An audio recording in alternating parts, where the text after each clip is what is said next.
What the fuck?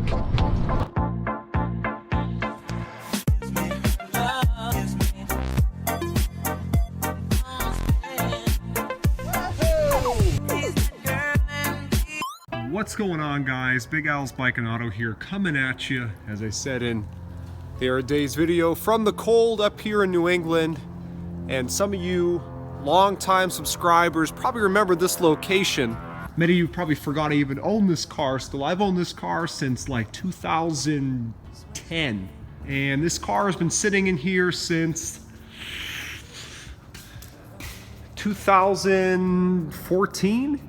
I don't remember exactly when I parked it. I've taken it out a few times, a few videos on the channel that I've re-uploaded to this new channel of me taking it out, giving it a breath of fresh air, but I really haven't used this car much more than a time or two since 2014. Now, fortunately, that's going to change. This car is going to come home with me, not today because I don't have anybody here to drive one of these back. I just came over here on a whim. I was in the area, but I'm going to get the car ready to leave here. Hopefully tomorrow. I'll have someone follow me over here and I'll drive it back. It needs brake work desperately. You know, basic things from a car sitting. It's gonna need gaskets, everything. The car's been sitting for a while. That was a good one. Fortunately, it's been sitting inside, but this isn't climate controlled, but it is dry. So you can see it's really not in bad shape. I always forget this car wasn't that bad. Again, I did have a higher standard back then of what's bad and what isn't. This car is actually, the paint really isn't that bad. This is all dirt on the paint job, these little spots everywhere. I'm gonna get a battery into this thing. I brought a battery with me because I know this one's probably done for. I haven't unhooked, but you know, I don't think it's got any juice left in it after sitting here all these years. And I brought a little air compressor. I hope that will be enough to get the tire to inflate. I'm not gonna get my hopes up. Nice, huh? See what happens from this thing sitting in here? All the weather stripping is gone. So hopefully it'll be enough to get that tire off the ground. Obviously the car needs new tires. It's needed new tires as long as I've owned it. Oh, what an idiot I am. I left this connected. Well, look at that battery. May of 2012. And I remember buying that battery too. I had planned on having this car shipped. These struts used to work. It's a shame. I planned on having this car shipped up to, down to Miami. I think that's why I left the battery hooked up, because last time I came and checked on it, I said, okay, you know, in a few weeks I'll have a buddy come over here, take it out, and they'll pick it up. I never did, and now I'm glad I didn't, because now I'm back up here, and that would have been a big waste of, you know, over $1,000 round trip between bringing it down and bringing it back up. So anyway, let me go ahead, get the battery in here, see if that tire airs up, and we'll go from there. So let's see what happens. It's got oil in it, I checked it. Obviously it's old oil, but it has oil. Hey, we've got juice. Ugh. Oh, I missed this car. I even remember the smell. All right, here we go. That fuel pump still works. Everything still works. Listen to how healthy that 3.8 still sounds. This car has always been so quiet. There's no smoke, no check engine light. It's actually got 92,000 miles. I didn't even remember how many miles I had on it. I sent this cluster out back in 2011 or 12 to be rebuilt. It stopped displaying. I think it came with a lifetime warranty. Look at how well this car is running for a car that's been sitting here for over a year. Fuel pump's good. Obviously it's got bad gas in it. I'm gonna get this tire filled up, get some fresh fuel in her. Honestly, I might have filled it up the last time I parked it, which would suck. Nope, we're just below a half tank. So I'll go gas it up with fresh fuel. That's another thing I put in this car years ago. I put a new fuel tank in it. The old one had a hole. One of the first things I ever did to it. So gas her up, get her back in here, and then tomorrow take her home where she belongs. It's fun. Okay, so here we are. The Trofeo is running and driving just as it always has. This car always blows my mind. It sits forever, And when I do start it up and take it out, it does it with no issue at all. The brakes are still working, although it's always had this parking brake on thing. Before anybody comments, turn the parking brake off. And it's a pretty common issue with these cars that it believes that let me get that out of here. It believes that the parking brake's on when it's not. She's running great. Look at this, no check engine lights. Again, that brake light is because it thinks the parking light's on. And let's see if the radio still works. I'm sure it does. There you go. I'm not going to move around the stations too much because I'll get demonetized if it picks up something. But all the interior lights in this car still work. So anyway, I'm going to focus on the road here, but you can see she's running fantastic. And get some fresh gas in this thing, and that's it. All right, guys, so it's been a few days since I brought the black Trofeo back home here to the Swinger Palace. And I figured I'd show you guys how it's looking next to its brother, cousin, whatever you want to call it, my 88 Trofeo. And we'll take a little tour around my Swinger Palace here. Here's the TI and the Century. There's garage number 2, garage number 1, and there is the 328 IS. And then in here, I'm letting my van warm up right now. It's gonna take a good 10 minutes. I figured why not do this while I wait, and then we'll take it over for a little drive across the property and go check on the Trofeos and the Riviera. And in here I've got the buggy, the Allante, and the Roadmaster. Now, one of you mentioned in the comments I should keep the top up if I plan on, having this parked and not driving it much, and obviously the season's pretty much over. So not a bad idea. It's a very good point for preserving the condition of the top instead of having it in that crumpled up position. So I will put it back up probably later today. I know Uberman was asking to see how the Allante is doing. He did a live stream the other night, so I will go ahead and pull it out in the video here, show you that it's still running great, driving great. The Volvo's doing great. I'm not sure if I mentioned in the last video. I think I did. That's running perfectly fine now. Just needed a battery. The van being carbureted, I was having issues with the carburetor back in Miami, never mind up here. It takes a while to get her going, but once you do and you let it warm up, it does okay. It still tries to stall out if you give it too much gas. I had my mechanic look at it before I moved up here back in Miami. He said it needs an accelerator pump in the carburetor. So really you just end up buying a whole new carburetor. It's easier than trying to disassemble the old one. Let's hop in the Swinger van and tour my Swinger property. You can see I have my little farmyard back here. So yeah, I think what other vehicle would be better than, there we go, the Swinger van. Taking a tour around the Swinger Resort. Now obviously it's no Swinger Resort anymore, it's just my home. Let's go ahead and take a drive across the property to the third garage. And I'm gonna build another one, I think, when I need it. Right now I got more than enough space, but you guys know I won't stop buying cars, obviously, that'll never happen. So I have plenty more land I can build on, buildable land. Obviously I gotta pull permits and get approval from the town and all that, but that shouldn't be an issue based on how much structure was already here. So I'm gonna go ahead and drive up the front of my property here, and I will turn the camera back on when I get around the back to the third garage. Okay, so here we are in the back. That's my RV hookup. Also has a hose on it so you can wash off the RV that I don't have. And here's the third garage. It's more of a metal building, but in a carport. It does have one enclosed garage on it, and then it has the 3 spots here. But I have this big area back here. It was used before for RV parking, and I'll probably use it for the same thing if I buy an RV. But I think in the future, as much as I hate to touch this beautiful retaining wall, I'll probably take it down, cut back into the hill a little bit more here, and build another metal building like this one in this corner when I need that parking. But I don't think I need it quite yet, so I'm not going to be doing that now. Let's go ahead and go take a look at the Trofeos, see how they're doing. I'm gonna leave this old girl running, and I'm gonna show you guys what's going on with the wagon. You can tell me, Coochie, come on. Maybe you give me some ideas as to what the issue is. I told you it's kind of running like crap. I'll be surprised it even starts today, it's so cold out. Here are the 2 Trofeos. can see this one's black, this one's like a dark blue. The Riviera is essentially the same car as these two, and the same chassis, the same engine.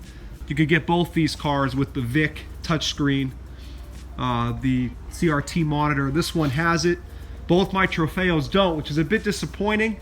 But, you know, it's just how it ended up. When I bought both, they didn't have it. But you can see the Miami Trofeo and the New England Trofeo are basically the same car. 1 year difference. This one's an 89, that's an 88. The 89 gets a better steering wheel in my opinion. I just walked into a big cobweb. The steering wheel in this one has all sorts of controls and they all still work. This one has a very nice interior like my blue one. Again, this car really isn't that bad. At one point, I guess when I had higher standards of how perfect my vehicles were, I thought about selling it because of the body work back here bothered me, and you know, a few things like this power antenna. But now I've dropped the bar significantly. I've got 300,000 mile Volvo, the wagon with the paint flaking off of it. So to me now this thing is a cream puff again. And there they are. They're hanging out together. It's something I always wanted to see. And I'll never stop buying these Trofeos. Let me go ahead and show you guys what's going on with the wagon. Getting ready for the spider webs. I don't feel any yet, remarkably. So this thing's been sitting in here for about a week. The tire go flat again? I think it's the passenger one. Van's still purring away over there. Probably still isn't warm enough yet. That tire's going flat again, damn it. Well, that's good. I'll pull it out and I'll hook up the compressor to it and fill it back up. But there is something going on with this wagon. And it's like backfiring and running. If it'll even start, let's see what happens. All right, old reliable here. She wants to prove me wrong. But you'll see what I mean. I'm gonna let it warm up for a second. Well, there you go. That's what happens in the cold, right? It's a shame because this has the same 3300 V6 that the everything is so seized with the cold. It has the same 3300 V6 that the Century has, but it just doesn't run quite as well. And the Century sat for many years. This car was being driven up until I bought it. Take a look. That's not good. See, that's not a normal amount of smoke right there. There's got to be some type of contamination in the oil. But I never had a problem with this car smoking or running funny or anything until I moved up here. Look at that. Guys, think this car will pass emissions up here? I don't think so. Actually, I think it's too old. It doesn't even have to get tested for that. Wow. What is with all that smoke? Take a look. It's kind of like, you know, if I describe it, what it sounds, you guys are gonna laugh at me, but it's not a smooth acceleration. It kind of breaks up a bit.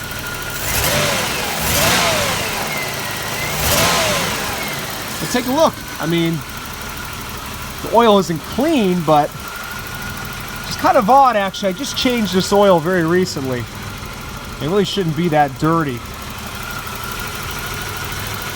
And the engine doesn't knock or anything like that. It's got the typical 3300 tick.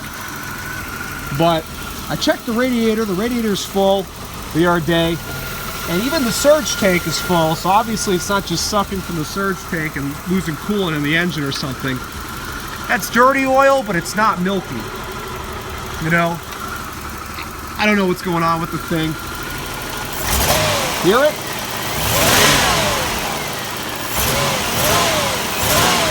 It's not a smooth acceleration like it used to have. And look at all this.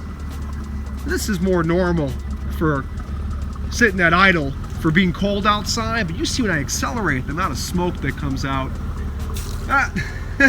Forgot I had this light on top of the roof. I guess it's good I noticed now, or I took it around the block. Put that back there. So, let me know what you think. I'm gonna put some air in the tire. I'm gonna take it for a little drive and, you know, see how she does. But after I do that, I'm gonna give Uberman a quick look at the Allante. He said it's been killing him. been bothering him that much. I don't want Uberman to be upset. I want him to happily see if the car is still running. I know he's big into salvage rebuilds like me. So we'll fire this thing up for him in a few minutes, and we'll put the top up per request of one of my subscribers. Thank you for that reminder. You're absolutely right, because I have seen Allantes that always the top down because the hard top was on them, and when you take that original top up, it just splits right in half. It looks like the smoke is cleared up. Let's take a look here. Oh, you hear what I mean? Did you hear that?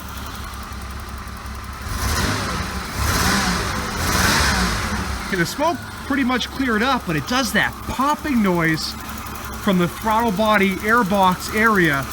I'm not sure what the hell's going on with it. All right, I replicated the problem I've been trying to explain to you guys. See if you can help me figure out what's going on here. I'm gonna give it a little bit of gas up here. If you really get on the accelerator, it starts doing a pop, pop, pop. And that, obviously it, it didn't quite want to go there, and see, I don't know what's going on. If you go easy on it, like I am right now, it's okay. But when you start giving it gas, and this is a fast little wagon, so I like to give it gas. That's when it starts doing that putt, putt, putt, and it'll, you know, slam back into gear or something. So, I've got a big hill here. This will be interesting. Hear it? Now remember, this wagon had no issues in Miami whatsoever. I used to drive it all over the place, take it to the beach every weekend. Never gave me any problems. All right, Uberman, this one's for you. I'm gonna start out the Allante. I have the back torn open here because the battery was dead the other day, so I'm hoping that's not the case this time. You can tell that battery's getting tired. All those batteries I brought from Florida have been having issues in the cold. But you can see, no check engine lights, good oil pressure. It's a little squeaky, but still running great. I'm gonna let her warm up, and we will take it out for a drive. Okay, so we're out for a drive in the Allante. That brake light is still on. Actually, what the problem is, I had to change, so I have done one repair on the car. I had to change the front brake hose. When the brake hoses age on these cars, it causes the calipers to seize, and the front caliper was sticking, so I changed that hose, and it is good. But while I was having that work done, I had my mechanic check all the brakes back in Miami, and he told me that light comes on because the car thinks that the parking brake is on. The parking brake obviously isn't on. It's just a little dummy light, if you will. Doesn't have anything to do with the ABS system. It is common for these cars to throw on that red brake light when there's an ABS issue. We checked the whole Bosch system in this car. There are no faults with it whatsoever. That is coming on because of the parking brake. So we're out here cruising. You can see it. She's running beautifully. Plenty of balls to her. This car is a great example of the fact that all flood cars are not doomed automatically. It's a big gamble, but if you buy them so cheap that you can't get hurt because you've got part value in the car just on the body panels alone, it's a gamble worth taking. And that was the case with this car. I figured, you know, if the engine was shot, I either throw a junkyard engine in it, because I have a friend who's got a whole bunch of beat up Allantes in parked car condition, and he would have sold me an engine for dirt cheap. So I was gonna either throw an engine in it or, you know, part it out, which I really didn't want to do. I hate parting out cars that are so clean, especially like this one. So, but there were options, and I got lucky. The car ended up being perfectly fine after getting the water out of the engine. And again, I've been driving it quite a bit, and it still drives fantastic. So that's I gotta pay attention to the road. I really can't see that well. This is something I was gonna mention to you guys. It still has that super dark tint that it had on it in Miami. Big pain in the ass to remove it when it's on the windshield, and of course the windshield just as dark as the side windows. So you see, when it gets dark out like this time of day, the camera lightens it up a bit, but I can't see very well. You'd think it's much later out, and in reality it's not even that late in the day. So definitely have to take care of that. But that's the story with the Allante, and everything else I will keep you guys updated with more content. I'll be back in Miami soon, so we'll go over what's going on with the cars that I have left there when I return. Thanks for watching, and keep an eye out for the next one.